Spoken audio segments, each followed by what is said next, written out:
కూటమిలో జనసేన పార్టీకి విలువ లేకుండా పోతోందని జన సైనికులు ఎప్పటినుంచో వాపోతున్న విషయం తెలిసిందే.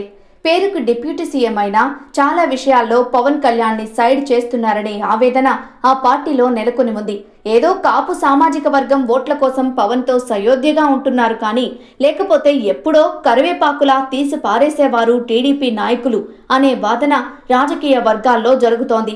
తాజాగా ప్రధాని నరేంద్ర మోదీ ముఖ్య అతిథిగా పాల్గొంటున్న అమరావతి రాజధాని పునర్నిర్మాణ కార్యక్రమం ఆహ్వాన పత్రికలో డిప్యూటీ సీఎం పవన్ కళ్యాణ్ పేరు ముద్రించకపోవడం వివాదాస్పదంగా మారింది. దీనిపై జనసేన శ్రేణులు సోషల్ మీడియాలో విరుచుకుపడుతుండటంతో మళ్లీ ఆయన పేరును చేర్చి ఆహ్వాన పత్రాలు ముద్రించారు. అయితే ఇప్పటికే 90% ఆహ్వాన పత్రాల పంపిణీ జరిగిపోయింది.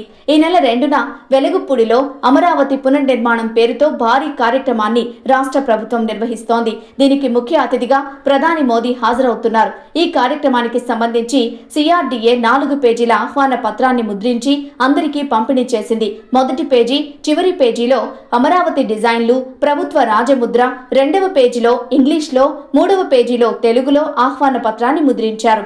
అందులో ప్రధాని నరేంద్ర మోదీ, సీఎం చంద్రబాబు పేర్లు మాత్రమే ఉన్నాయి. ప్రోటోకాల్ ప్రకారం డిప్యూటీ సీఎం పవన్ కళ్యాణ్ పేరు కూడా ఉండాలి. కానీ ఆయన పేరుని అధికారులు ప్రింట్ చేయించలేదు. ఆ ఆహ్వాన పత్రికలను ఎంపీలు, ఎమ్మెల్యేలు, ఎమ్మెల్సీలు, వీఐపీలు, వీవీఐపీలు, ముఖ్యులందరికీ పంపించారు. అందులో పవన్ పేరు లేదని ఆలస్యంగా గుర్తించిన జనసేన పార్టీ మనకెందుకులే, మన నాయకుడే పట్టించుకోడు కదా అన్నట్లు సైలెంట్ అయిపోయింది.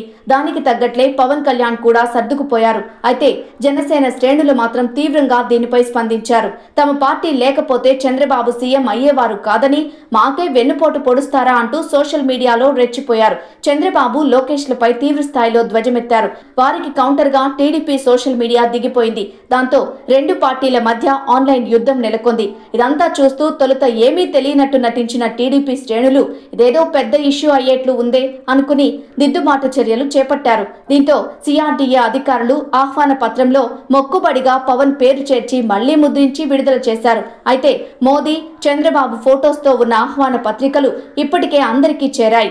ఈ ఒక్క ఘటనతో మళ్లీ టీడీపీలో పవన్ కున్న ప్రాధాన్యత బయటపడింది. ఏదో మొక్కుబడిగా ఒక కులం మద్దతు కోసం పవన్ కి విలువిస్తున్నారు. ఆ అవసరం లేదని తెలిసాక టీడీపీ నేతలు నిర్దాక్షిణ్యంగా పవన్ ని వదిలించుకుంటారని జనసేన నాయకులు, కార్యకర్తలు గుసగుసలాడుకుంటున్నారు.